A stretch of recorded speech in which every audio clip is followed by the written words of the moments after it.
नमस्कार, मैं हूं आपके साथ सौम्या और आप देख रहे हैं एबीसी न्यूज। तो पहले चुनाव मतलब 2024 के लोकसभा चुनावों का पहला रण है आज और लगातार सुबह से मतदान चल रहा है। आपको बता दें 21 राज्यों की 102 लोकसभा सीटों पर मतदान जारी है। अगर उत्तर प्रदेश की चर्चा करें तो 8 सीटों पर चुनावी घमासान जारी है। मतदान की प्रक्रिया लगातार जारी है। बता दें कि चुनाव मैदान में 1625 उम्मीदवार हैं और सहारनपुर, मुजफ्फरनगर, बिजनौर, मुरादाबाद, नगीना, रामपुर और पीलीभीत में उत्तर प्रदेश में चुनाव हो रहे हैं, मतदान हो रहा है। और ये तस्वीर ग्राफिक्स के जरिए हम आपको समझाने की कोशिश कर रहे हैं कि कहां कितने मतदाता हैं, कैसा जातीय समीकरण है। जहां पहले चरण में 8.4 करोड़ पुरुष मतदाता मतदान कर रहे हैं, वहीं 8.23 करोड़ महिला, 11,371 थर्ड जेंडर मतदाता आज अपने मताधिकार का प्रयोग कर रहे हैं। आपको बता दें कि 35.67 लाख मतदाता पहली बार वोट डालेंगे, यानी फर्स्ट टाइम वोटर हैं और इनकी अहमियत इन चुनावों में बेहद खास है। इस बार दिव्यांग मतदाताओं के लिए पिक एंड ड्रॉप सुविधा इस बार चुनावों को बहुत इजी बनाने के लिए, जो लोग असाध्य हैं, जो अपने घरों से निकलकर बाहर वोट करने नहीं आ सकते हैं, उनके लिए पिक एंड ड्रॉप सर्विस है। तो ये मुकाबला हम आपको बता रहे हैं जहां चुनाव क्षेत्र में मुरादाबाद की तस्वीर है। एनडीए गठबंधन से सर्वेश सिंह है, इंडी गठबंधन से बिजनौर से बता दें कि इंडी गठबंधन से चंदन चौहान, इंडी गठबंधन से यशवीर सिंह और विजेंद्र सिंह के बीच में मुकाबला है। वहीं बीजेपी से घनश्याम लोधी, सपा से मोहिबुल्ला नदवी और जीशान खान के बीच में रामपुर में मुकाबला है और अभी तक सबसे कम वोटिंग भी रामपुर में सामने आई है। बता दें जितिन प्रसाद, भगवंत सरन गंगवार और अनीस अहमद खां के बीच में पीलीभीत में मुकाबला है और इस बार पीलीभीत का मुकाबला भी बहुत जोरदार है। सहारनपुर में बता दें कि राघव लखनपाल, इमरान मसूद और माजिद अली के बीच में टक्कर देखी जा रही है। वहीं आपको बता दें प्रदीप कुमार, इकरा हसन और त्रिपाल सिंह। हालांकि यहां पर अगर मुख्य मुकाबले की बात की जाए तो बीजेपी वर्सेस इंडिया गठबंधन यानी सपा की प्रत्याशी इकरा के बीच में मुकाबला है। वहीं संजीव बालियान, हरींद्र मलिक यानी जाट वर्सेस जाट, मुजफ्फरनगर का मुकाबला बेहद रोमांचक।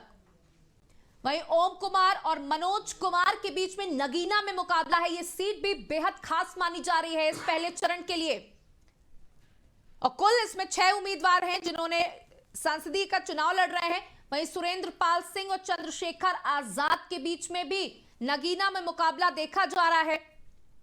तो ये 8 सीटें हैं जिनके बारे में आपको बता रहे हैं।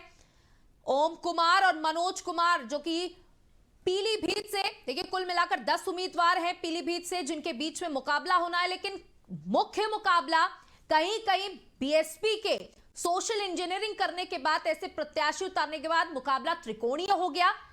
लेकिन कैराना की ये संख्या बता रहे हैं, कैराना में मतदाता की संख्या 9 लाख के आसपास है, पुरुष की, महिलाओं की 7,66,000। वहीं नगीना में मतदाता की संख्या आपको पुरुषों की 8,43,000 बता दें, वहीं महिला 7 लाख के आसपास है और कुल मतदाता 15,86,000। तो ये अलग अलग जिलों की मतदाता की संख्या है। ये आंकड़े हम आपको बताने की कोशिश कर रहे हैं। देखिए सुबह से लगातार जब ये मतदान का प्रक्रिया शुरू हुई उससे पहले भी कई जिलों में लंबी लंबी कतारें मतदाताओं को देखने को मिली। देखिए उल्लास है, चुनाव का महापर्व है और इस महापर्व के लिए पूरा देश बेहद उत्साहित है। जब से ये चुनाव की डेट सामने आई थी उसके बाद से लगातार प्रशासनिक अधिकारियों को ले लीजिए या फिर खुद पार्टियों के नेताओं को ले लीजिए, सब जोर शोर से चुनावों में लगे हुए हैं। तो देखिए आज उत्तर प्रदेश की ये 8 सीटों पर कड़ा मुकाबला है। अगर थोड़े से इतिहास के बारे में, जो 2019 का इतिहास रहा उसके बारे में आपको बताया तो 2019 में बीजेपी ने कैराना, मुजफ्फरनगर और पीलीभीत में जीत हासिल की थी। वहीं बीएसपी ने सहारनपुर, बिजनौर और नगीना, समाजवादी पार्टी मुरादाबाद और रामपुर में थी और ये बीएसपी और सपा का पल्ला भारी था 2019 में।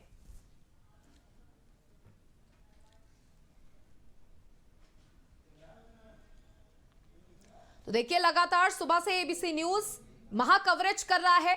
आज मतदाता लगातार अपने घरों से बाहर निकल करके अपने मताधिकार का प्रयोग कर रहे हैं, अपने सही कैंडिडेट को चुनने के लिए, प्रधानमंत्री पद के लिए चुनाव करने के लिए। और इसी पर हम बातचीत करेंगे। हमारे साथ रूमी हसन जुड़ गए हैं, विधायक हैं।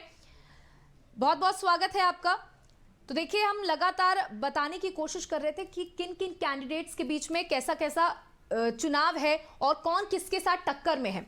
अगर हम सबसे चर्चित 2 सीटों की बात कर ले, तो चाहे वो पीलीभीत हो और रामपुर, अगर उत्तर प्रदेश के पहले चरण में यही 2 सीटें हैं जो बेहद चर्चित हैं, क्या लग रहा है आपको, किसका पलड़ा भारी है इस बार? इस बार पश्चिमी उत्तर प्रदेश से जो पूरे देश में मैसेज जा रहा है, पूरे देश में पिछले चुनाव जो हुए थे इससे पहले वो ध्रुवीकरण के हुए थे और हिंदू और मुस्लिम के नाम पर वोटों का ध्रुवीकरण हुआ था। और अब की ये बिल्कुल इसके उलट है। जहाँ जहाँ मुस्लिम कैंडिडेट है वहाँ के मतदाताओं ने, सनातनी मतदाताओं ने उस मुस्लिम कैंडिडेट को जिताने का जिम्मा अपने कंधों पे ले लिया है। मैं बात करूं कैराना की, 84 गांव जो पूरी इकरा हसन के साथ हैं और उन 84 गांव में एक भी मुस्लिम वोटर नहीं है, सब हमारे गुर्जर मतदाता हैं। इसी तरीके से सहारनपुर से खबरें आ रही हैं।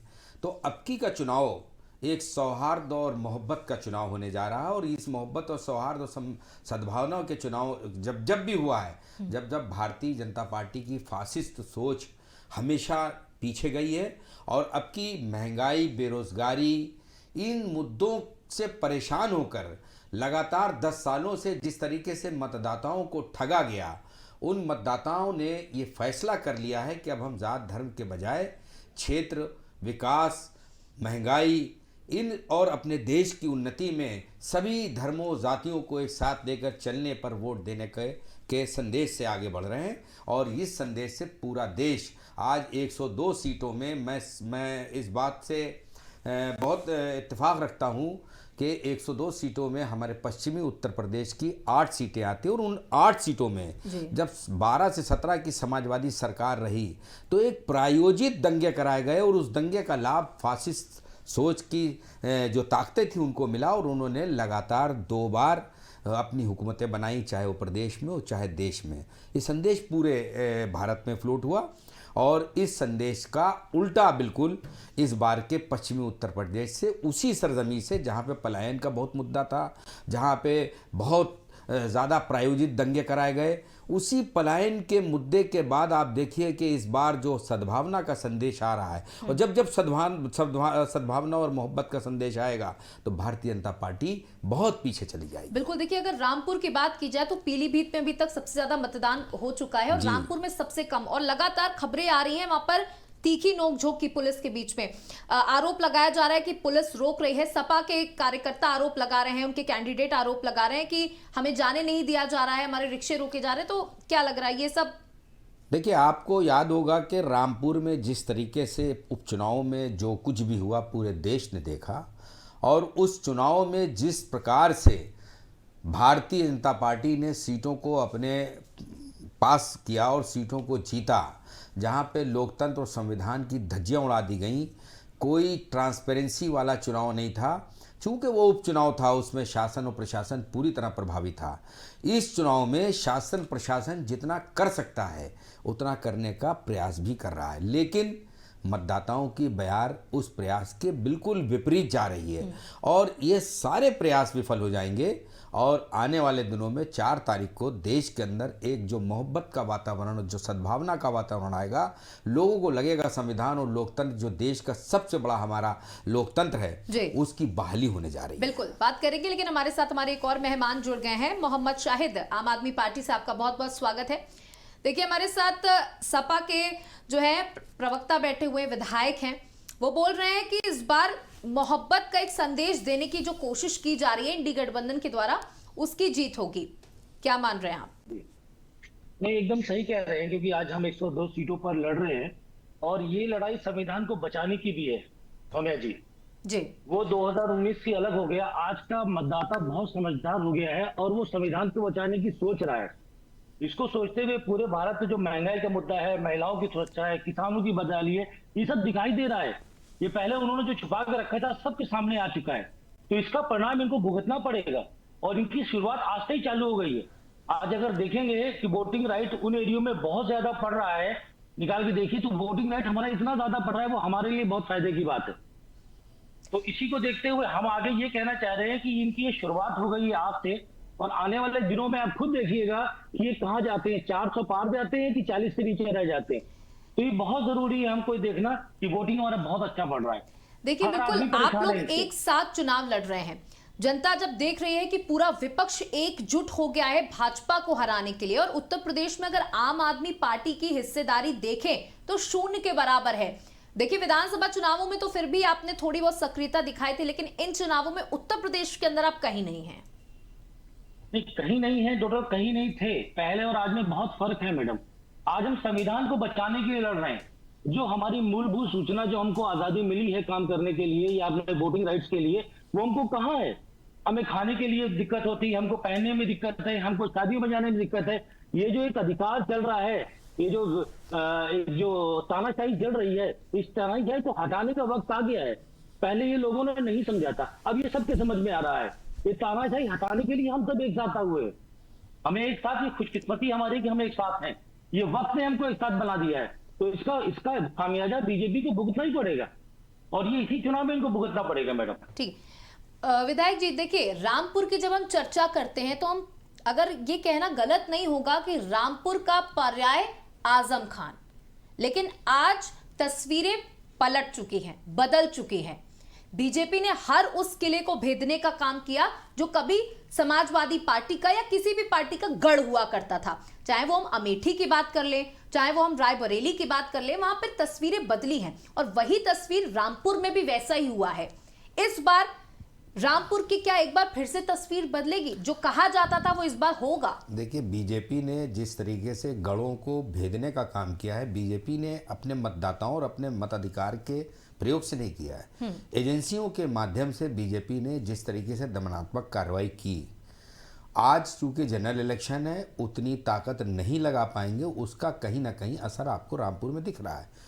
जिस तरीके से पिछले उपचुनाव में वोटरों को, उन्हें मालूम था कि इस पूरे सेगमेंट में पर्टिकुलर वोटर पर्टिकुलर पार्टी को देता है, उस पूरे इलाके की नाकेबंदी कर दी गई, घरों में माहौल दहशत का बना दिया गया, कहीं स्लो वोटिंग कर दी गई। जिस तरीके से साम दाम दंड भेद के तरीके से जिस तरीके से उनको सीट हासिल करनी थी उन्होंने कर ली। लेकिन जब ये जनरल इलेक्शन आएगा, जनरल इलेक्शन में क्योंकि बहुत ज़्यादा शासन प्रशासन, क्योंकि आचार संहिता के माध्यम से पूरे देश के अंदर चुनाव होते हैं, बहुत ज़्यादा शासन प्रशासन की नहीं चलती है, लेकिन जहाँ तक ये चलाने का प्रयास कर रहे हैं वो आपको दिख रहा है। कहीं कहीं वोटिंग स्लो करा दे रहे हैं, कहीं अपने, अब बताइए किसी पुलिस को ये राइट है कि किसी मतदाता की मतदाता पहचान पत्र की जांच करे? अभी सुबह से हमारी पार्टी की वेबसाइट में वीडियो चल रहा है, एक महिला कांस्टेबल एक मतदाता को का वोटर आईडी चेक कर रही है और उसको पीछे ढकेल रही है। तो इस तरह के किस्से अभी बिल्कुल गायब नहीं हैं। इस तरह के किस्सों से, इस तरह की हरकतों से वोटरों को डराया धमकाया जा रहा है, स्लो वोटिंग करी जा रही है ताकि हमारे विरोधियों के वोट ज़्यादा ना पड़ पाए। तो ये हरकत अपने अंदाज में अभी भी जारी है, लेकिन मतदाता हमारा बहुत इस वक्त जोश में है, अंडर करंट है। बहुत से तो वोटर इस वक्त हालत ये है कि बहुत से वोटर डरे हुए भी हैं, जो भारतीय जनता पार्टी को वोट करते आए बड़े मनोयोग से, बड़े जोश के साथ, वो वोटर उसी जोश के साथ बीजेपी को पीछे ढकेलना चाह रहे हैं, मगर वो वोटर अभी साइलेंट है, कहीं कहीं बोल भी रहा है। मैंने तो तमाम, अभी सुबह से मैं देख रहा हूँ तमाम विभिन्न चैनलों के माध्यम से एक पर्टिकुलर जात का, राजपूतों का, ठाकुरों का एक बहुत बड़ा सेगमेंट जो पश्चिमी उत्तर प्रदेश में कह रहा है कि मैं तो वोट देता था भाजपा का, मैं बहुत बड़ा वोटर था, लेकिन इस बार भारतीय जनता पार्टी और उसके कैंडिडेट को धूल चटाने में, जितनी ताकत जिताने में लगाई थी उससे दुगनी ताकत धूल चटाने में लगाऊंगा। तो मुझे ये लगता है कि सबका साथ, सबका विकास, सबका विश्वास जो नारा था, ये केवल कागजों में था, न किसी का साथ था, न किसी का विकास था, न किसी का विश्वास था। सबका विश्वास टूट गया।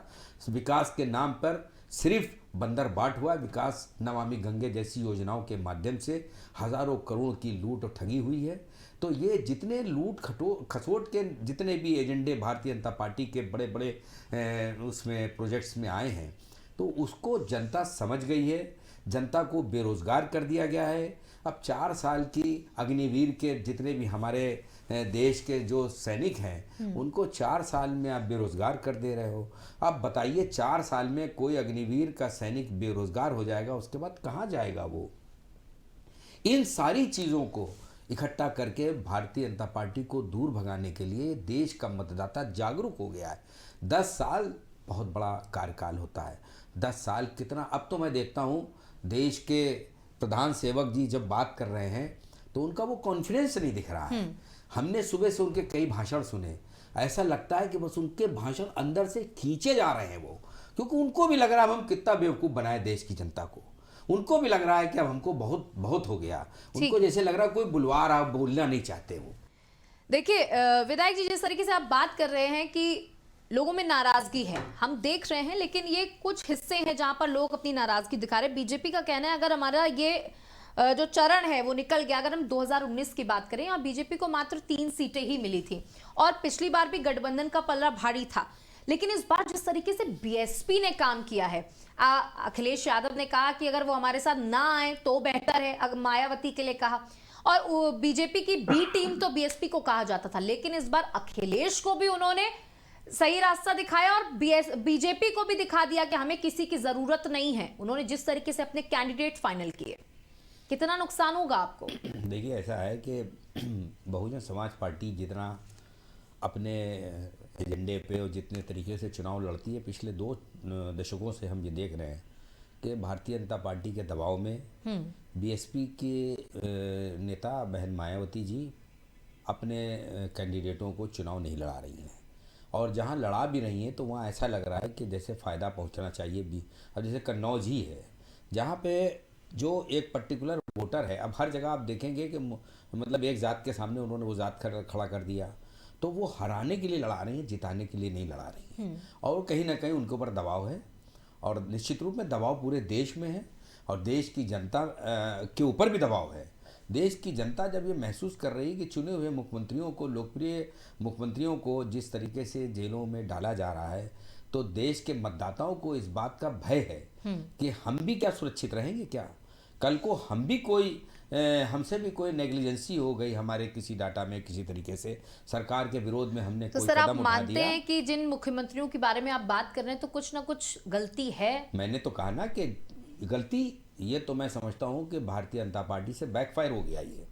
अब कहते हैं नहीं कि ना थूक सकते हैं ना निगल सकते हैं, तो ये वो तरीका आ गया। भारतीय जनता पार्टी को इस बात का एहसास नहीं था कि हम ये करेंगे तो इसका उल्टा हो जाएगा। पूरे देश के अंदर एक मैसेज गया कि जब चुना हुआ मुख्यमंत्री, जो लोकप्रिय मुख्यमंत्री है, अपने प्रदेश की जनता के लिए लगातार लोक लुभावनी बातें करने के बजाय वो जनहित के काम कर रहा है, ऐसे प्रैक्टिकल मुख्यमंत्रियों को जब जेल में डाला जाएगा तो एक आम नागरिक जो जीता है संविधान और लोकतंत्र के सहारे, कभी कभी वो उसको लगता है कि सरकार अच्छा काम नहीं कर रही, कोई आम नागरिक भी अपनी आवाज़ उठाता तो उसको लगता कहीं धोखे से भी हमने सरकार के खिलाफ कुछ बोल दिया तो हमने जितने दिनों में जो कुछ कमाया सब एक झटके में चला जाएगा और मैं जेल चला जाऊंगा, क्योंकि मुख्यमंत्री सुरक्षित नहीं है। तो जब इस तरह का भय मतदाताओं में चला जाएगा तो आप ये मान लीजिए कि वो अगर वोट देना भी चाहता है तो खुल के नहीं देगा, वो अंडर करंट है। वो अपना जाएगा, पर्ची लेगा, और जैसे ही वो बैलेट पेपर या ईवीएम के सामने आएगा तो उसको भारतीय जनता पार्टी, जो 10 साल पहले या 8 साल पहले, 9 साल पहले जो उसको लगता था कि ये सबसे अच्छी पार्टी होगी देश की, इस समय जैसे ही उसको कमल का निशान दिखेगा तो वो डर जाएगा। और मैं तो समझता हूँ डर के बेहोश भी हो जाए, और इतना डरा हुआ, इतना भयभीत है वो, और वो डर जाएगा और डर के फौरन भाजपा के खिलाफ वो वोट करेगा, चाहे जिसको वोट करे वो। ठीक है मोहम्मद शाहिद, जिस तरीके से आपने विधायक जी को सुना, वो कह रहे हैं कि मुख्यमंत्रियों पर गलत कार्रवाई की जा रही है। देखिए कोर्ट ने भी कहा कि कार्रवाई को या मामले को पूरी तरह से गलत ठहरा देना कोर्ट की भी तौहीन है, कहीं ना कहीं कोई ना कोई बात रही होगी।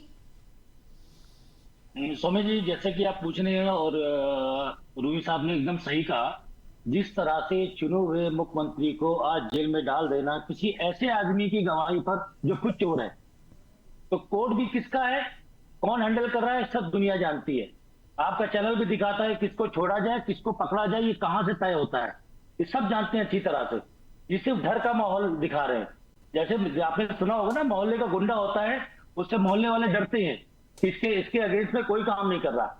ऐसे ही ये पूरा देश एक गुंडे चला रहे हैं कि अपना पूरा काम इनसे मुझे कराना है, कुछ भी हो जाए। बात आपने ऐसी कर रहे हैं तो किसी को डरा हुआ नहीं है। आप जैसे शरीफ लोग हैं, अगर कोई मोहल्ले का गुंडा कह देगा इस रास्ते से नहीं निकलना है तो हम नहीं निकलेंगे, और निकलेंगे तो उसकी सजा भुगतनी पड़ेगी।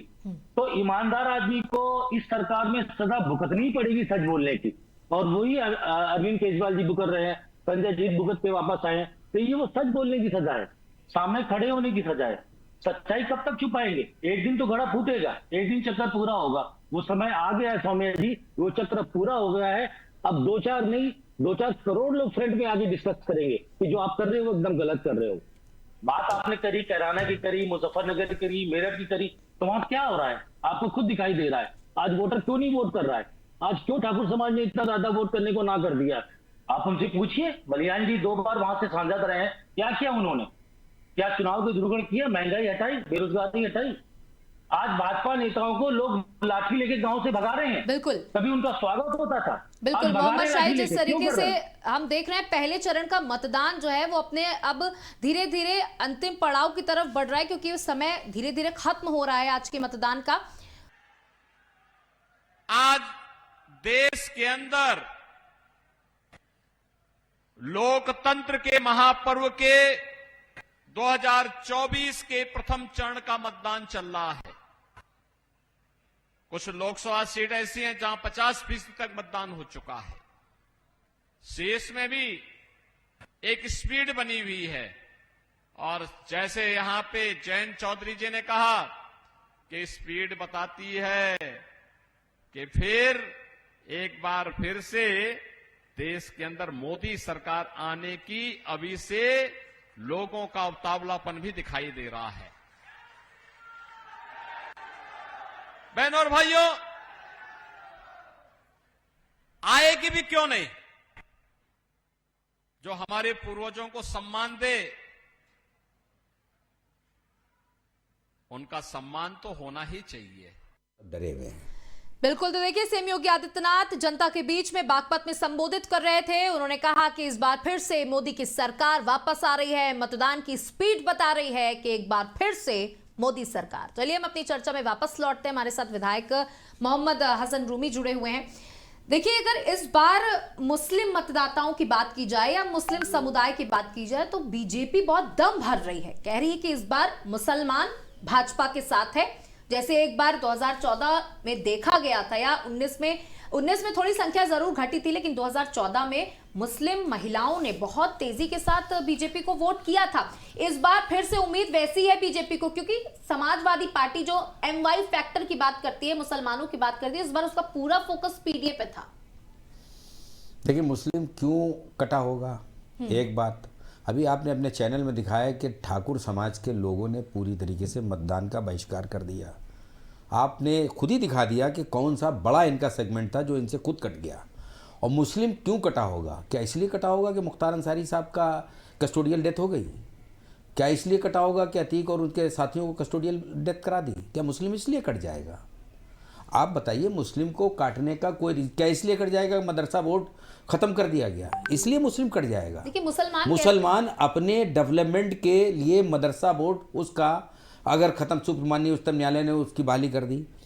आप मुस्लिम इसलिए कट जाएगा कि मदरसे के लिए डेवलपमेंट के लिए कोई फंड नहीं उत्तर प्रदेश सरकार ने दिया गया? क्या मुस्लिम इसलिए कट जाएगा?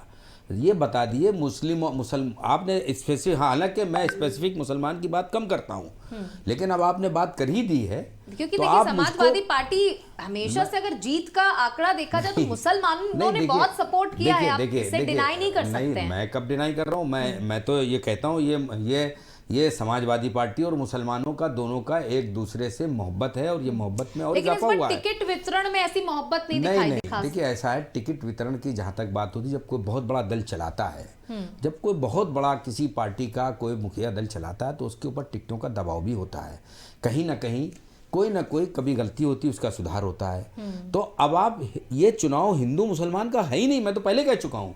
ये चुनाव संविधान का है, ये चुनाव झूठ खुल जाने का है, ये चुनाव लोगों के अंदर जो बेरोजगारी, बिल्कुल विधायक जी, जैसे मुसलमानों की बात कर रहे हैं तो मुजफ्फरनगर से आपको खबर बता दें, जहां मुस्लिम मतदाता नमाज के बाद मुजफ्फरनगर में मतदाताओं में उत्साह नमाज पढ़ने के बाद लगातार लंबी लंबी कतारें देखी जा रही हैं। बता दें कि पोलिंग बूथ का डीएम ने भी जायजा लिया है। संदिग्ध वोटरों की एसएसपी ने चेकिंग की है।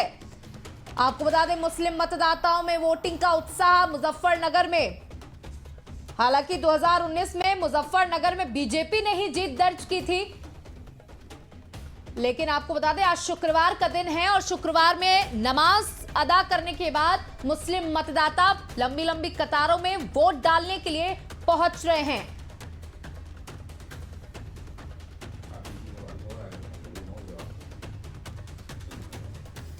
देखिए, मुजफ्फरनगर से हम खबर बता रहे हैं कि नमाज, क्योंकि आज नमाज का दिन है तो नमाज अदा करने के बाद मुस्लिम मतदाता लगातार पहुंच रहे हैं। एक तरफ योगी आदित्यनाथ कह रहे हैं कि जो स्पीड है मतदान की वो बता रही है कि एक बार फिर से मोदी सरकार।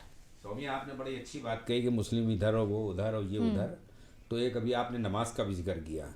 मुस्लिम मतदाताओं को नमाज पढ़ने की जो आज़ादी थी वो छीन ली गई। क्या इसलिए मुसलमान वोट कट जाएगा? आप बताइए, उच्चतम न्यायालय ने सड़कों पर कोई धार्मिक प्रायोजन करने के लिए क्या किसी स्पेसिफिक धर्म को मना किया है? इसका मुझे सवाल कोई दे दे। अगर उच्चतम न्यायालय का, उच्च न्यायालय का, माननीय उच्च न्यायालय का कोई भी आदेश ऐसा हो कि जिसमें स्पेसिफिकली किसी धार्मिक प्रयोजन को मना किया गया हो, सभी धर्मों को मना किया गया और वो सभी धर्मों पर कार्रवाई होती है, ऐसा नहीं। कहाँ कार्रवाई होती है? आप बता दीजिए। अभी आप देख लीजिए कि जितने भी धार्मिक प्रयोजन, मतलब मैं किसी पे कटाक्ष नहीं कर रहा हूँ, धार्मिक प्रयोजन अगर कभी कभी धर्म के किसी अच्छे धर्म के कोई प्रयोजन हो रहे हैं, उस प्रयोजन में कभी कोई रास्ता बंद हो गया, कुछ हो गया, तो ये परंपरा देश की चली आ रही थी। लेकिन वोटरों में एक मैसेज देने के लिए मुसलमानों के ऊपर उनकी सड़क पे नमाज ना पढ़ी जाए, ये सिर्फ उन्हीं के ऊपर कंप्लाइंस किया गया इस आदेश को। ये बड़े शर्म की बात है। और ये ऐसा नहीं है कि हमारा सनातनी मतदाता इस बात को नहीं समझता है कि हमको खुश क्यों किया जा रहा है, कि हमको खुश इसलिए किया जा रहा है कि हम उनको वोट दें। तो इसलिए आप क्योंकि ये तुष्टीकरण दूसरी तरफ जा रहा है। तुष्टीकरण की जब बात आएगी तो तुष्टीकरण से देश का कभी भला होने वाला नहीं है। समानता से जब तक देश को देखा नहीं जाएगा, दो आंखें हैं, दोनों आंखों में दोनों मजहबों के लोगों को जब एक साथ देखा जाएगा तो निश्चित रूप में, अगर आपका भाई आप घर में है, देखिए, अगर विकास की बात करी जाए या योजनाओं की बात करी जाए, तो अगर राशन एक हिंदू को मिल रहा है या किसी अन्य जाति के व्यक्ति को मिल रहा है तो मुसलमानों को भी मिल रहा है, तो आप कैसे? राशन के भाषण का दौर अब खत्म हो गया। हमने अभी देखा, नहीं आपने देखा, मैं राशन को नहीं चाहता हूं कि आप दीजिए सबको। राशन को क्यों दिलवा रही हैं आप? देखिए, वो मूलभूत सुविधा है। क्या मूलभूत है? मूलभूत सुविधा राशन की जगह पे आप किसी परिवार के बच्चे को पढ़ाई में दीजिए, किसी परिवार के नौजवान को रोजगार में दीजिए। आप उसको अपना मोहताज क्यों बना रहे हैं? इसलिए बना रहे हैं ना कि ना ये साला पढ़ पाए, ना ये साला वोट पे जा पाए, इसको हम अपने वोट का राइट बस रखें कि हमें वोट ही देंगे। तो इस तरीके से तो फिर आप अपने घोषणा पत्र का फिर जिक्र करिए ना। तो आपके घोषणा पत्र में भी तो इसी तरीके के दावे और वादे किए हमारे गए दावे राशन के माध्यम से वोटरों को अट्रैक्ट करने के 3,000 रुपए देंगे महिलाओं के लिए, ये करेंगे मुफ्त, वो अलग चीज हो गई। देखिए, आपकी पार्टी ने तो साइकिल मुफ्त में दी। और देखिए, अगर रेवड़ी कल्चर की बात करें तो हर पार्टी ने अडॉप्ट किया है। आपने राशन स्पेसिफिकली बात करी तो मैं उसकी बात करूंगा। रेवड़ी कल्चर जो मतदाताओं का, जो जनता का आपके टैक्स के माध्यम से जो उसका हिस्सा, वो सरकार का जिम्मा है कि उस टैक्स के हिस्से में से उस जनता को वो दे जो कुछ नहीं कर सकता। दिल्ली में जिसकी आमदनी बहुत कम है। देखिए, आम आदमी पार्टी बिजली मुफ्त करके बैठी है, तो क्या आपको लगता है वो ठीक है? देखिए, ऐसा है कि मैंने आपसे एक बात कही कि हम और आप मिलकर टैक्स देते हैं सरकार को। जो हम टैक्स देते हैं, किसी भी परिवार की न्यूनतम आमदनी का आकलन करके, अगर उसकी आमदनी 10,000 से ज्यादा नहीं और उसके खर्चे 50,000 हैं, तो सरकार का जिम्मा है कि कुछ खर्चे सरकार बटाए। और अगर उस टैक्स को अगर गलत जगह आप इस्तेमाल करेंगे और सरकार उस खर्चों को गलत जगह ले जाएगी तो ये सरकार ज्यादा दिन नहीं चलेगी। और ये रेवड़ी वाली बात नहीं है, ये बात है कि समान आमदनी नहीं है लोगों की, फ्लेक्सिबिलिटी है, किसी की 50,000 है, किसी की 10,000 है, और परिवार के खर्चे सबके ज्यादा हैं। तो एक गवर्नमेंट जो होती है वो संरक्षक होती है अपने देश की जनता की, और अगर वो उसकी संरक्षकता में कोई संदेह होगा तो निश्चित रूप में आप उसको सिर्फ एक तरफ ले जाएं कि हम राशन दे के उनको मोहताज बना दें। अरे कहीं बिजली फ्री दी जा रही है तो ये असेसमेंट किया जा रहा है कि इस सेगमेंट की आमदनी कम है, इसको बिजली के बिल का भार कम कर दें। आपने एक यहाँ पर बात करी कि एक समुदाय को नमाज अदा करने के लिए रोका जा रहा है या टोका जा रहा है सड़कों पर, वो सबके लिए होना चाहिए।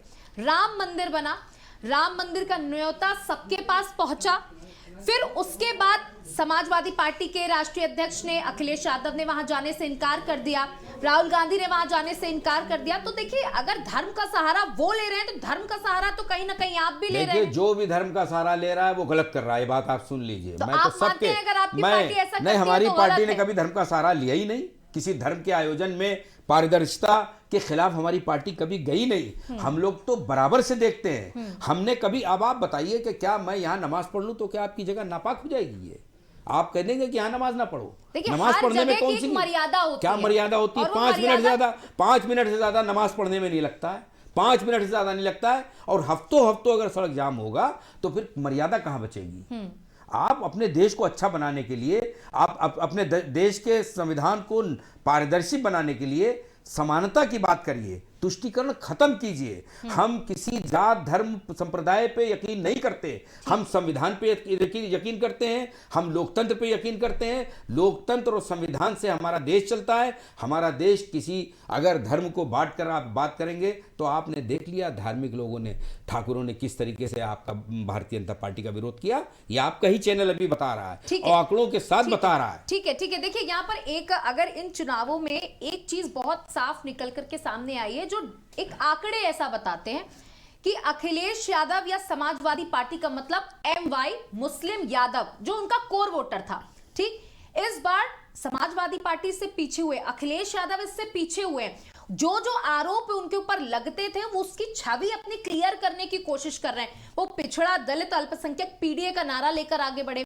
इस बार उन्होंने कैंडिडेट्स भी मुस्लिम कम उतारे, चाहे अपने ही परिवार के लोगों को, 4 लोगों को अभी तक उन्होंने टिकट दे दी। यादवों से भी थोड़ा सा इस बार वो कट रहे हैं। तो अपने कोर वोटरों को साइड में रख के अपनी छवि को सुधारने के लिए कोशिश कर रहे हैं अखिलेश यादव। इस बार छवि फायदा होगा क्या इसका? नहीं, छवि कभी उनकी बिगड़ी नहीं थी। ये तो मीडिया के लोग, गोदी मीडिया के लोगों ने एक परसेप्शन बना लिया था कि MY, अरे हमें तो सबका वोट मिलता है। हमारी पार्टी में ब्राह्मण, हमारी पार्टी में ब्राह्मण विधायक हैं, हमारी पार्टी में ठाकुर विधायक हैं, हमारी पार्टी में बैकवर्ड विधायक हैं, हमारे पास सबकी लीडरशिप है। हमारी पार्टी में कोई स्पेसिफिकली नहीं है। ये तो मीडिया ने एक परसेप्शन बना दिया कि वो MY फैक्टर है। ये कहां से कह दिया आपने? हमें तो सबका वोट मिलता है और सब हमारे लीडर हैं। ठीक है, हमारे साथ जिलाध्यक्ष BJP के दीपू पांडे जी भी जुड़ गए हैं। सर, आपका बहुत बहुत स्वागत है। तो देखिए, आप सुन रहे होंगे कि हम क्या चर्चा कर रहे हैं। देखिए, हमने कहा कि इस बार MY फैक्टर से अखिलेश यादव थोड़ा सा बैकफुट हुए। वहीं विधायक जी कह रहे हैं कि जब एक समुदाय के ऊपर BJP ने उसको नमाज पढ़ने से इनकार किया सड़कों पर, अगर वो 5 मिनट यहीं पर पढ़ लेंगे तो क्या फर्क पड़ जाएगा? तो मतलब आपके ऊपर आरोप लगाया जा रहा है कि आप ध्रुवीकरण की राजनीति करते हैं। नहीं, ध्रुवीकरण की कोई भी राजनीति नहीं। अभी हम सुन रहे थे, आप बता रहे थे कि धर्म के आधार पर, देखिए, अगर राम को धर्म से जोड़ा जाए तो ये बड़ी अलग सी बात है। राम इस देश के मूल तत्व हैं। राम हमारे पूर्वज हैं। राम किसी एक व्यक्ति, किसी संस्था, किसी धर्म, किसी संप्रदाय के व्यक्ति नहीं है। राम इस देश का मूल है। तो राम तो हमारे सबके पूर्वज हैं। अब ये अलग बात है कि राम को मानने में उनको परहेज होता है, क्योंकि एक विशेष वर्ग का मत जो है वो ऐसा मानता है कि अगर राम को मानेंगे तो उनको वोट नहीं मिलेगा। लेकिन हम ये मानते हैं कि राम हमारे मूल तत्व हैं, इस देश का आराध्य हैं, इस देश के प्राण तत्व हैं और हम उनकी पूजा करते हैं। पूजा करना एक आध्यात्मिक विषय हो सकता है, लेकिन राम को अपना पूर्वज मानने से इनकार कर देना, राम के नाम पे इतना परहेज कर देना, राम भक्तों पे गोली चलवाने वाले आज ये बात करना कि 5 मिनट सड़क पे नमाज पढ़ने से, 5 मिनट सड़क पे नमाज पढ़ने से कितनी अराजकता उत्पन्न होती है, ये हम सब ने देखा है। अच्छी बड़ी बाजार में रास्ते जाम हो जाते हैं, पब्लिक को तकलीफ। किसी एक दिन विशेष अवसर पर होता तो चलो मान ली जाए, एक दिन की बात, लेकिन प्रति सप्ताह एक तरह का ये माहौल बना देना कि पहले फुटपाथ पे पढ़ना, अभी सड़क पे पढ़ना, एक तरह की अराजकता उत्पन्न करने का प्रयास होता है। और इसको अगर नियंत्रण किया गया तो हमें लगता है इसमें किसी को बुरा मानने की बात नहीं है। नमाज पाक जगह में पढ़ी जाती है और वो पाक जगह मस्जिद है, उसी में पढ़ी जानी चाहिए। जी देखिए, मैं चाहूंगी आप इनकी बात का जवाब दें। और देखिए, उन्होंने कहा कि एक दिन की बात हो तो कोई बात नहीं, अगर अराजकता होने लगे तो उस पर प्रशासन उस पर मुस्तैद रहता है, उस पर कार्रवाई करता है। इसमें किसी व्यक्ति विशेष या धर्म की बात नहीं है। मैं अपने साथी की बात से पूर्णतः सहमत हूं कि अराजकता वाली चीज़ों को सड़क पे नहीं पड़ने दिया जाना चाहिए, चाहे वो हिंदू धर्म हो। इसमें ये और जो इसमें संशोधन कर लें, चाहे हिंदू धर्म की कोई चीज़ें हो, चाहे मुस्लिम धर्म की हो, चाहे सिख की हो, चाहे किसी और धर्म की हो, अराजकता जहाँ पे भी दिखे उस चीज़ों को ध्यान में रख के माननीय उच्चतम न्यायालय ने एक आदेश पारित किया था कि ऐसे आयोजनों से सांप्रदायिक सौहार्द बिगड़ता है। तो ये सिर्फ नमाज के ऊपर केंद्रित क्यों कर दिया गया? बस मेरा सिर्फ इतना सा सवाल है। मैं इसका जवाब देना चाहता हूँ। बिल्कुल। मैं अपने मित्र हसन रूमी जी बहुत सम्मानित व्यक्ति हैं कानपुर के और अच्छे नेता हैं। केवल इतना पूछना चाहता हूं कि आप एक उदाहरण बता दो कि जब हमारे किसी और धर्म का धार्मिक जुलूस निकल रहा हो तो दूसरे संप्रदाय ने उस पर हमला किया हो, पत्थर फेंके हो और किसी भी तरह से उसको नुकसान पहुंचाने की कोशिश की हो, लेकिन केवल और केवल जब दूसरे धर्मों की यात्राएं निकलती हैं तभी ये इस तरह के उत्पात क्यों होते हैं, उपद्रव क्यों होते हैं। निश्चित रूप से मैं उनको दोष नहीं दे रहा, लेकिन समाज में कुछ ऐसे अराजक तत्व हैं जो इस आड़ में अपना उद्देश्य सिद्ध करना चाहते हैं। आप देख लीजिए कि रामनवमी के जुलूस पे अराजकता होती थी, पहले कांवड़ियों पे होती थी। आप एक उदाहरण बताइए कि जिसके आपका जुलूस निकला हो और उसमें जो है हिंदू धर्म के लोगों ने वहां पे हमारे जो है संतों ने उस पर प्रहार कर दिया हो। एक उदाहरण बताइए। देखिए हमारे आदरणीय अध्यक्ष जी, किसी संत और मुल्ला कभी कोई धार्मिक आयोजन का बहिष्कार नहीं करते हो, ना उसका दुरुपयोग करते हैं, चाहे वो संत हो चाहे मौलाना हो। अब आपने दूसरी बात कही, अराजक तत्वों ही की वजह से माननीय उच्चतम न्यायालय ने ये आदेश पारित किया है कि कोई भी धार्मिक आयोजन, इसमें स्पेसिफिकली ये ना कहिए कि आपने कोई ऐसा उदाहरण बता दिया। अगर उदाहरण बताऊंगा तो हम नहीं समझते हमारे आपके बीच में ये कोई तकरार का विषय। उदाहरण तो इतने हैं, एक है अनेक है, हम आपसे उदाहरण बताना भी नहीं चाहते क्योंकि आप हमारे शहर के सम्मानित लोग हैं और हम लोग को इसी शहर में जीना और मरना है। हमें अपने शहर को अच्छा रखना, पूरे देश को हमारे नेता रखें। हम अपने शहर में सद्भावना और एकता का वातावरण रखना चाहते हैं, लेकिन मेरा सिर्फ इतना कहना है कि कोई भी आयोजन अगर बंद किया जाए तो उसको बराबर से देखा जाए।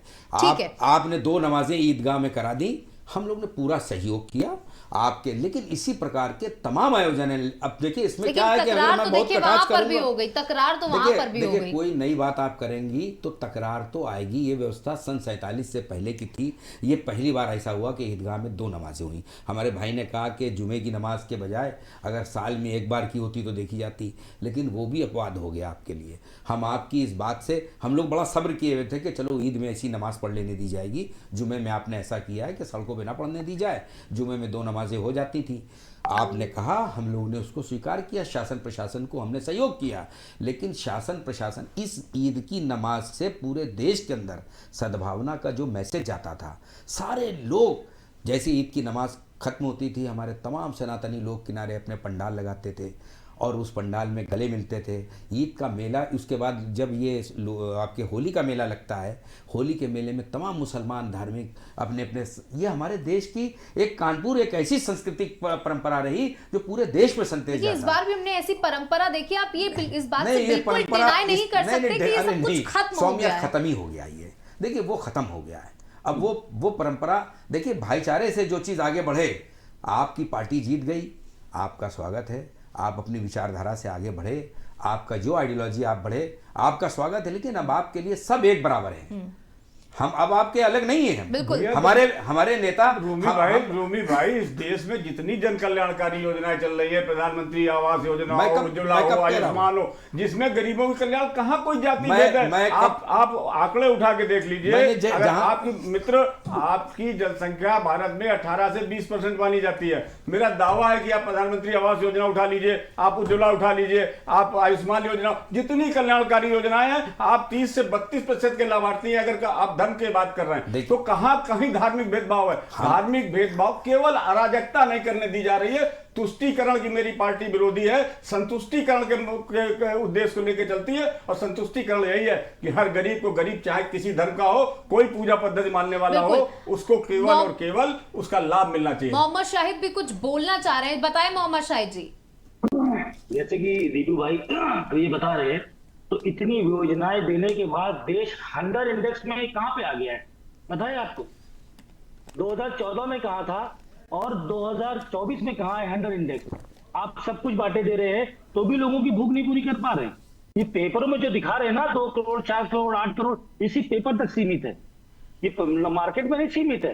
तो ये जितना ज्यादा इंडेक्स, जो इंडेक्स जो सुनिए मैं बता दूं, जो 100 इंडेक्स आपका इंटरनेशनल कमिटी ने जो आपको दिया है, उसमें दिखा रहा है कि भारत पीछे गया है कि आगे गया है, बेरोजगारी ज्यादा आगे हुई है कि पीछे हुई मेरे है। मित्र किस आंकड़े की बात कर रहे हैं, प्रत्यक्षम किम उदाहरण। सारे आप आंकड़ों की किसी बात कर रहा हूं। अस्पताल में चले जाइए, किसी नर्सिंग होम में चले जाइए, राशन कार्ड की लिस्टें उठा के देख लीजिए, लाभार्थियों की योजना की लिस्ट उठा के देख लीजिए, और वो सारे आधार नंबर सहित, मित्रों आधार तो गलत नहीं है किसी का, उसका नाम, आधार नंबर, और अगर टेलीफोन नंबर है तो वो लिखा हुआ है, और वो व्यक्ति अपनी जगह पर है। पता नहीं आप कहां के इंडेक्स उठा रहे हो, और इंडेक्स इस देश में, इस पूरी दुनिया में कई तरह के चल रहे हैं। एक सोची समझी साजिश के तहत भारत के विकास को नकारने के लिए भी एक तरह के इंडेक्स चल रहे हैं, लेकिन प्रत्यक्ष को कोई उदाहरण की जरूरत नहीं है। मित्र, एक अस्पताल आप चले जाओ, आयुष्मान कार्ड वालों की संख्या आपको दिख जाएगी, राशन कार्ड की सूची उठा के देख लो तो लिखा पड़ी है, हम उसको थोड़ी बनाते हैं। देखिए, हमने अगर इस बार 2024 के लोकसभा चुनाव हैं और इस चुनावों में एक सबसे पहली बार ऐसा हुआ है जब पूरा विपक्ष एकजुट होकर एक पार्टी को हराने के लिए चुनाव लड़ रहा है, उसके बाद भी तस्वीरें कई हद तक आपके पक्ष में नहीं दिखाई दे रही है। जहां 400 पार का नारा देने का मतलब है कहीं ना कहीं कोई सर्वे हुआ होगा। हसन रूमी जी, 400 पार का नारा और उत्तर प्रदेश में 80 सीटें। देखिए, ऐसा है कि देश के अंदर जिस तरीके से इलेक्ट्रॉनिक चैनल बाइज्ड होके अपने चैनलों को चला रहे हैं, देश के अंदर जिस तरीके से जितनी भी संवैधानिक संस्थाएं, देखिए आपने 2019 में भी यही बात कही थी कि चैनल बाइज्ड है, उसके बाद तस्वीरें आई थी। मैं आपकी बात पे आ रहा हूँ। पूरा देश जान रहा है, पूरा देश जान रहा है कि अगर सरकार के खिलाफ आपने आवाज़ उठाई तो आपका अगला निशाना कहाँ होंगे आप, ये पूरा देश जान रहा है। लोकतंत्र, हमारा देश का लोकतंत्र पूरे देश में हिंदुस्तान के लोकतंत्र की उदाहरण दिया जाता था, और हम लोग आपके विपक्ष में आपके मित्र हैं, आपके शत्रु नहीं हैं। हम आपकी कमियों को बताएंगे, और आप उस कमी को अगर हमको दुश्मन समझ के जेल में डाल दोगे तो एक दिन आपको आपकी कमी, आईना कभी झूठ नहीं बोलता है, आपको आपकी कमी बताने वाला कोई देश में बचेगा नहीं। और जिस तरीके से 400 पार की बात की जा रही, ये अहंकार है, ये मतदाताओं के दिलों की बात आपके पास कैसे आ गई? आपका सैंपल, जो आप जिस सैंपल से आप सर्वे करते हैं, वो सैंपल से पूरे देश का चुनाव नहीं चलता है। आप 5%, 2% लोगों तक जा पाते हैं। मीडिया के लोग भी, अभी जितने भी चैनल आते हैं, मैं देखता हूं कि अगर कहीं किसी शहर में आए तो उन्होंने 10 लोग खड़े कर दिए। अभी एक में गंगा किनारे एक प्रोग्राम हुआ था, हमारे भारतीय जनता पार्टी के 9 साथी थे, मैं अकेला था, क्योंकि मैं तो उनको अपना ही मान के जाता हूँ। मैंने उनसे कहा कि आपकी समस्या मेरी समस्या बराबर है, तो मैंने उन लोग, वो कहले यार तुम अकेले आए हो, मैंने कहा क्या कोई प्रायोजन से काम हो रहा है? आप प्रायोजित करके आ रहे हो, लेकिन आपके दिल से वो बात नहीं निकलेगी। और हकीकत ये हुआ, सीसामऊ नाले की जब बात आई और स्टीमर जब सामने निकला तो सबके मुंह से वही निकला, कहने ये तो निकल रहा। मैं फिर ये बोले हमारे भारतीय बीजेपी के साथी कि मैं अधिकारियों पर कार्रवाई कराने की बात करूंगा। तो सच्चाई कभी छुप नहीं सकती, आप ये नोट कर लीजिए। और हम जो भी बात कर रहे हैं, प्रैक्टिकल बात कर रहे हैं, उस प्रैक्टिकल बात को आप नजर, मैं अकेला इसीलिए गया था, मैं जानबूझ के गया था। हमसे चैनल के लोगों ने कहा कि आप अपने 10-15 साथी ले आइएगा जो आपकी बात रखे। मैंने इस पे यकीन नहीं रखता हूँ, मैं अकेले सच्चाई दिखाने पे यकीन रखता हूँ, और मैंने अकेले सच्चाई दिखाई, उसको आपके लोगों ने यकीन किया। वो प्रोग्राम न्यूज़ नेशन पे आया भी होगा, मुझे नहीं मालूम, मैंने देखा नहीं, लेकिन सबने देखा। मैं अपने मित्र को, अगर 400 पार अहंकार की बात है जी, तो फिर सारे विरोधी मानसिकता के लोग, विरोधी विचारधारा के लोग आज एक कैसे हो गए? समाजवादी पार्टी, कांग्रेस, उधर जो है डीएमके, जिनकी विचारधाराओं में कोई साम्य नहीं है। अगर 400 की बात अहंकार की बात है तो आपको अपने सिद्धांतों पे चलना चाहिए था। आप ये गठबंधन करके देख चुके थे, आपने कहा था हम भविष्य में गठबंधन नहीं करेंगे। आखिर ये कौन सा डर है? और डर इस बात का केवल और केवल इतनी सी बात है कि भारतीय जनता पार्टी अपनी विचारधारा पे से दृढ़ प्रतिज्ञा के साथ चल रही है, अपनी विचारधारा के साथ कार्य कर रही है, और देश की जनता अपनी विरासत और विकास दोनों का समन्वय देख के पसंद कर रही है। और इसलिए मोदी जी का आग्रह है अब की बार 400 पार। हसन रूमी जी, 4 जून को अगर मेरा सौभाग्य होगा तो आपके साथ फिर बैठने को मौका मिलेगा, और 4 जून को हम 400 पार होंगे, इसमें कोई संदेह नहीं है। आपको संदेह होना भी चाहिए, आप विपक्ष की राजनीति कर रहे हो, आप हमारे विरोधी दल के हो, लेकिन आप इस देश के जनमानस ने तय कर लिया है। आप मोदी ऐसा ही नहीं, कोई दूसरा नेता आप बता दीजिए, आपके दल का कोई ऐसा नेता हो जो जाता हो विदेशों में, पूरे वहां की जनता इकट्ठा हो जाती हो, किसी भी जगह जाता हो, वहां भारतीय जनता पार्टी कार्यकर्ता करता है, ये तो उसकी राजनीतिक प्रतिबद्धता है। लेकिन जनता मोदी कर रही है। जब गरीब को भूखे उठता है और रात को भूखा सोता नहीं है, खाना खा के सोता है। चूल्हे पे रोटी बनाने वाली माँ जब गैस जलाती है, बीमारी में एक ही बचा हुआ था, जब गंभीर बीमारी हो जाए और व्यक्ति के पास पैसा नहीं हो तो वो एक ही कहता था, हे भगवान मेरे इस आदमी को उठा लो। अब इसका कष्ट नहीं देखा जाता है। आज वो शहर के सबसे अच्छे नर्सिंग होम में आयुष्मान के माध्यम से इलाज करा रहा है। इन दुआओं को कहाँ ले जाइएगा आप? पहले भी तो सरकारें रही हैं, आप भी तो सरकार में रहे, आपने क्यों नहीं कर लिया? आपने राम मंदिर क्यों नहीं बना दिया? आप क्यों राम मंदिर की राह में रोड अटकाते रहे? बिल्कुल, आप जवाब हम चाहते हैं कि आप जवाब आप बता नहीं पाएंगे, आप सच्चाई नहीं बता पाएंगे, आपकी सच्चाई हम बता देंगे। सच बोलने का ठेका केवल आपके पास थोड़ी है। नहीं, आप मजबूरी में नहीं बता पाएंगे, आप मजबूरी में नहीं बता पाएंगे। आपकी परिवार के प्रति आप अपनी बात रखिए। आपने वरुण गांधी का टिकट काटा। अच्छा बताइए। देखिए, हमारी पार्टी की एक विशेष बात है और आपने पिछले कई बार देखा होगा, आपने देखा होगा कि हमारे यहाँ व्यक्ति महत्वपूर्ण है ही नहीं, हमारे यहाँ विचारधारा लड़ती है। हमारा सिंबल ही हमारा धर्म है, हमारा सिंबल ही हमारा प्रत्याशी है वरुण गांधी। ने हमने मध्य प्रदेश में देखिए शिवराज सिंह जी नई मुख्यमंत्री बने, हमने मोहन यादव को बना दिया, भजन लाल शर्मा जैसे व्यक्ति को बना दिया, हमने वहां पे साव साहब को बना दिया। गुजरात में पूरे मंत्रिमंडल का इस्तीफा ले लिया और नया बना दिया। कहीं किसी कार्यकर्ता ने, मुझे लग रहा है विधायक जी इनके यहाँ अभी देख लीजिए, आजम खान साहब से अखिलेश मिलने गए थे, प्रत्याशी बदल दिया। इनको खुश करने के लिए प्रत्याशी बदला, उनको खुश करने। विचारधारा की बात नहीं है, एक तरफ विचारधारा के प्रति देखिए, मुझे ऐसा लग रहा है कि विधायक जी ये कहना चाह रहे हैं कि क्योंकि वो आपकी पार्टी की विचारधारा के विरुद्ध बात कर रहे थे, इसलिए आपने उनका टिकट काटा। कुछ ऐसा ही कहना चाह रहे हैं? पूरी बात आप कर लीजिए, फिर बोलिए। हर व्यक्ति स्वतंत्र है, उसकी अपने भी व्यक्तिगत विचार हो सकते हैं। वरुण जी ने जो कहा होगा, वो उनके अपने व्यक्तिगत विचार है। हमने उनकी मां को, अगर हम उनसे नाराज होते तो मेनका गांधी जी का भी टिकट काट लेते। निश्चित रूप से पार्टी ने सोच समझ के निर्णय लिया। 80 सीटों की चिंता भी तो है, ये भी तो देखिए आप। उससे फिर वही बात है, 80 सीटों की चिंता करने में वरुण गांधी का टिकट काट देंगे और मेनका गांधी उनकी माता जी को टिकट दे देंगे। टिकट का निर्णय तात्कालिक परिस्थितियों के आधार पर होता है। किसी नए कार्यकर्ता की अगर ज्यादा उपयोगिता है, उसको हम चाहते हैं कि हमारा जो है लोकसभा में आप प्रधानमंत्री को पीलीभीत में आना पड़ गया और पिछली बार एक भी स्टार प्रचारक पीलीभीत नहीं पहुंचा था। वरुण गांधी ने अपने चेहरे पर चुनाव जीता था। आप ऐसा क्यों नहीं सोचती हैं कि पिछली बार प्रधानमंत्री नहीं जा पाए थे इसलिए पीलीभीत गए? क्योंकि पीलीभीत की भी जनता को उनका आशीर्वाद चाहिए था, उनका वक्तव्य चाहिए था। ये मेनका गांधी कमजोर हम कहीं नहीं लड़ रहे हैं, हमारा सिंबल लड़ रहा है, हमारे व्यक्ति लड़ ही नहीं रहा है। आप हमारा सिंबल अब जरा से मेरी बात सुन लीजिए मित्र, आपने बहुत अपनी बात कह ली और बहुत अच्छा किया। आपने सब ऐसी बातें आपने कह ली जिसका मुझे बहुत आसानी से जवाब देने को मौका मिलेगा। जब भी आप केंद्रित राजनीति पर डिपेंड होंगे तो निश्चित रूप में आप ये समझ लिए पतन की ओर जाएंगे। आप अहंकार को बढ़ावा देंगे, आप लीडरशिप विहीन आप राजनीति कराएंगे, आप विदाउट लीडर आप एक कमल के फूल पे लीडरशिप कराएंगे तो आप पतन की ओर जाएंगे। ये मेरा आप संदेश समझ लीजिएगा मेरे दोस्त। और आप अहंकार पैदा करने जैसे इंसान के अंदर आप मेरे अंदर बहुत सी क्वालिटियां बता देंगे तो मेरे अंदर भी अहंकार आ जाएगा। नहीं, अगर मेरे अंदर नहीं चिंता नहीं, आपका पतन इसी बात का प्रतीक। आप सुन तो लीजिए, हम दिन पे दिन बढ़ रहे हैं। आप सुन तो लीजिए, आप बढ़ नहीं रहे। आप जब नेताजी थे, अब नेताजी जैसा महान व्यक्तित्व था आपका, तो आप भी तब भी नहीं सुनिए, तब भी हम पार्टी नहीं सारे परिवार को टिकट देके पार्टी। अब ये डिबेट अगर परिवार पे भी डिबेट होगी, हम बैठेंगे। जब भी आप हमसे अभी कह देंगे रूमी साहब आप बहुत बढ़िया लीडर हो, आप ये हो, आप वो हो, तो मेरे अंदर भी अहंकार आ जाएगा। मैं भी एक इंसान हूं, ये एक मनोवैज्ञानिक बात होती है।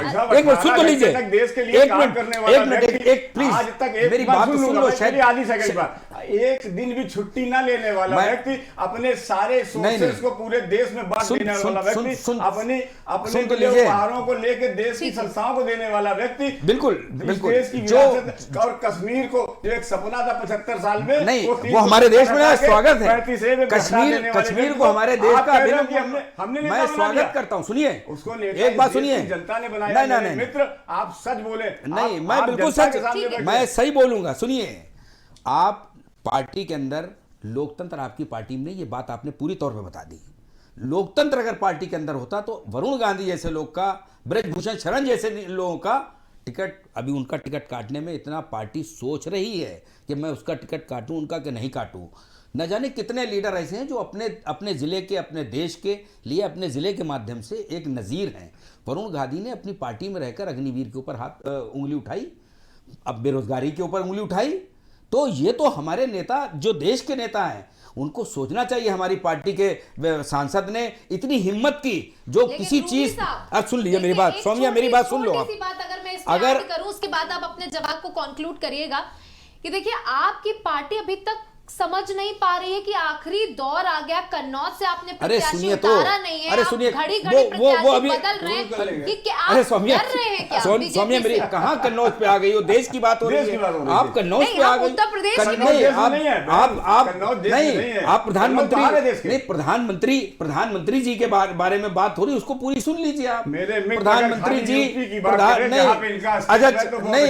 नहीं, हमें पता नहीं, तो आपने प्रधानमंत्री जी, आप भाई साहब, आप हसन भैया बहुत अच्छी बातें करते हो, आप बहुत अच्छे व्यक्ति हो भी, लेकिन ये निश्चित रूप से आपका दल उतना अच्छा नहीं है। नहीं, ये आपको स्वीकार करना पड़ेगा। ये देखिए ऐसा है, देखिए भैया, पांच सात परिवार के लोगों को लगा दोगे तो समाजवादी विचार। अच्छा ये बताइए, वकील का बेटा वकील होता है कि नहीं होता है? डॉक्टर का बेटा डॉक्टर होता है कि नहीं होता है? आप ये बता दिए, इंजीनियर का बेटा इंजीनियर नहीं होता है? डॉक्टर का बेटा डॉक्टरी पढ़ के डॉक्टर होता है नहीं, और वकील का बेटा वकील वकालत करता है। अच्छा सुनिए, इनमें से नाम, अच्छा सुनिए, जमीन पे काम सुनिए, अखिलेश यादव जी मुख्यमंत्री बनाए गए, डॉक्टर, वकील और IAS डॉक्टर मुलायम सिंह ने 2500 साल जमीन पे सुनिए तो, सब नेता बने। अब सुन तो लीजिए, डॉक्टर, डॉक्टर, वकील, इंजीनियर, ये लोग एक बार परीक्षा देके जीवन भर के लिए बन जाते हैं जी। और हम और आप जी हर 5 साल में जनता के सामने परीक्षा देने के लिए जाना पड़ता है। हमको आपको ना, हमको आपको, अखिलेश जी को नहीं, अखिलेश जी को क्यों नहीं? अरे नहीं, हम और अखिलेश जी भी उन्हीं में, अखिलेश जी भी उन्हीं में, नहीं, अखिलेश जी भी उन्हीं में से है, अखिलेश जी भी उन्हीं में से। आम आदमी पार्टी का कोई अस्तित्व नहीं हो इस समय है, लेकिन हमारे साथ हमारे जो मेहमान जुड़े हुए हैं उन्हें भी बोलने का कुछ मौका दीजिए, वो अपनी बारी का इंतजार बहुत देर से कर रहे हैं। जी शायद जी, आप बीजेपी और सपा के लोगों को सुन रहे हैं, क्या कहेंगे? सौम्या जी, मैं तब से पकड़े बैठा हूँ जब से आपने मुस्लिमों को 2 पक्ष में बांट दिया था कि मुसलमान वोट बढ़ गया। सर ये तो सेंट्रलाइज हुआ है, हमारे पास तो ऑप्शन नहीं बचा कहाँ देना है। तो मुझे तो एक जगह जितना हर हालत में, पहले तो कांग्रेस जाए कि सपा जाए कि आम आदमी पार्टी जाए, अब तो हम संगठित हो गए। हमारा वोटिंग पीरियड, जहां जहां वोटिंग बढ़ रहा है, पीलीभीत हो, मुजफ्फर हो, वो वोटिंग राइट इतना आने के बाद इतना तेजी से वोट हमारा बढ़ेगा, आप खुद देखिएगा। अभी आज फ्राइडे होने की वजह से 2 बजे के बाद की वोटिंग मैक्सिमम हम लोग करने के प्लान कर रहे थे, और देखिए वो चालू हो गई। आप कोई भी शहर उठा के देख लीजिए, ये वोटिंग 10 से 15% इतनी तेजी से बढ़ेगा, क्लोज होने से पहले तो आप खुद ही देखेंगे। बिल्कुल बिल्कुल, तो मैंने आपके पहले वाले जवाब की थी। दूसरी बात मैं इनसे कहना चाह रहा हूँ कि हम कानपुर में हैं, कानपुर के 10 सालों में सांसद जी ने क्या किया, कोई जवाब नहीं है। मुझे तो, मैं कानपुर का ही हूँ, दीपू भाई मैं भी कानपुर को आपकी तरह, मुझे कुछ नहीं दिखता क्या किया। पहले की परियोजनाओं को पूरा करने में इन्होंने 10 साल लगा दिए, वो अभी तक पूरी नहीं हो पाई। भाई साहब, जब चश्मे पे ग्लास की जगह पत्थर लगा होगा तो विकास दिखाई नहीं देगा मेरे मित्र। क्या नहीं हुआ कानपुर में? मेट्रो की वजह से आपको कुछ तकलीफ हो रही है, लेकिन 6 महीने बाद आपको जब मेट्रो चालू हो जाएगी तो उस सुविधा का लाभ भी कानपुर के लोगों को मिलेगा मित्रों। ऐसा कुछ भी नहीं है। कानपुर में एलिवेटेड रोड चालू हो गई, रिंग रोड चालू हो गई, कल्पना नहीं की होगी आपने पहले, इसके पहले। और भैया जी, आज शहर की हालत देखिए, गड्ढे में शहर है कि शहर में गड्ढा है? ये दृष्टि है अपनी, ये दृष्टि है अपनी। हमें वो जगह बताइए जहाँ गड्ढे में शहर है, जगह बताइए जहाँ गड्ढे में शहर है, वो जगह बताओ शाहिद भाई जहाँ गड्ढे में शहर है। शाहिद भाई वो जगह बता दो जहाँ गड्ढे में शहर है। शाहिद भाई वो जगह बताओ जहाँ गड्ढे में शहर है। आपका कॉन्फिडेंस बोल रहा है, या जो रूमी हसन कह रहे थे आपका ओवर कॉन्फिडेंस बोल रहा है, कहीं इस पहले चरण में थोड़ा डगमगा ना जाए आप लोग? है कौन हम लोग? ये ओवर कॉन्फिडेंस। देखिए 1 मिनट बहन, हम बूथ पे 30 कार्यकर्ता, 30 समर्पित कार्यकर्ताओं के साथ 1500 वोटों में 30 समर्पित कार्यकर्ताओं के साथ समर में उतरे हैं। आखिरी सवाल ये बताइए, पहले चरण में आप कितनी सीटों पर विजयी होने वाले हैं? आपका क्या अनुमान कह रहा है? जी दीपू जी, आप बताइए, पहली चरण में कितनी सीटें हासिल कर रहे हैं आप? अंदाज नहीं कितनी सीटों पे चुनाव है। 8 सीटों पे चुनाव हो रहा है उत्तर प्रदेश के अंदर, 8 और 8 सीटों में ये बताइए कि आप कितनी सीटों में चुनाव? मैं कानपुर का रहने वाला हूँ, केवल उत्तर प्रदेश की बात करूंगा। हाँ। उत्तर प्रदेश की हम 8 की 8 सीटें जीतेंगे। और हम लोग तो आजकल नारा लगा रहे हैं, गर्मी है छाछ नहीं अब लस्सी, यूपी में 80 की 80, और इसको चरितार्थ करके दिखाएंगे। आप भी यहीं रहोगे, 4 जून को हम भी यहीं रहेंगे। बस इतना ही होगा कि हम हंसी से झूम रहे होंगे और आप हमें मित्र बधाई दे रहे होंगे, क्योंकि आप लोग भी बहुत अच्छे व्यक्ति हो। राजनीति में देखिए, इन्होंने तो दो पंक्तियां मार करके अपनी बात को साबित कर दिया कि अब चाहे कुछ भी हो जाए 80 के 80 आएंगे। आप अपना बताइए, क्या गठबंधन में दो लड़कों की जोड़ी इस बार कमाल दिखाएगी? देखिए, गठबंधन में दो लड़कों की जोड़ी नहीं है, मतदाताओं के साथ उन लड़कों की जोड़ी, जरा इसमें जोड़ लीजिए। केवल लड़कों की जोड़ी तो किसी ने कहा, हम तो देश के उन उपेक्षित जिन लोगों को आपने नज़रअंदाज किया, उन मतदाताओं को संरक्षण देने वाली जोड़ी है ये।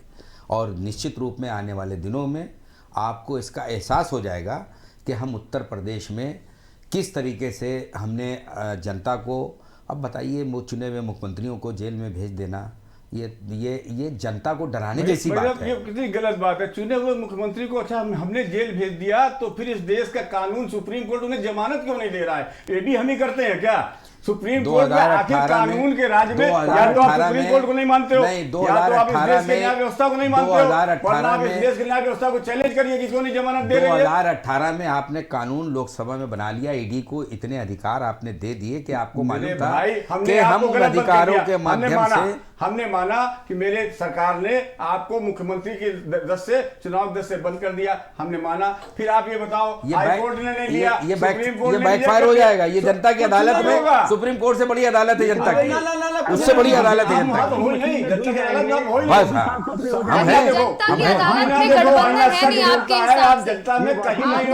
बहुत बहुत शुक्रिया हमारे साथ जुड़ने के लिए। दीपू पांडे जी आपका बहुत बहुत शुक्रिया, हसन रूमी जी आपका बहुत बहुत शुक्रिया, मोहम्मद शाहिद आपका बहुत बहुत शुक्रिया हमारे साथ जुड़ने के लिए।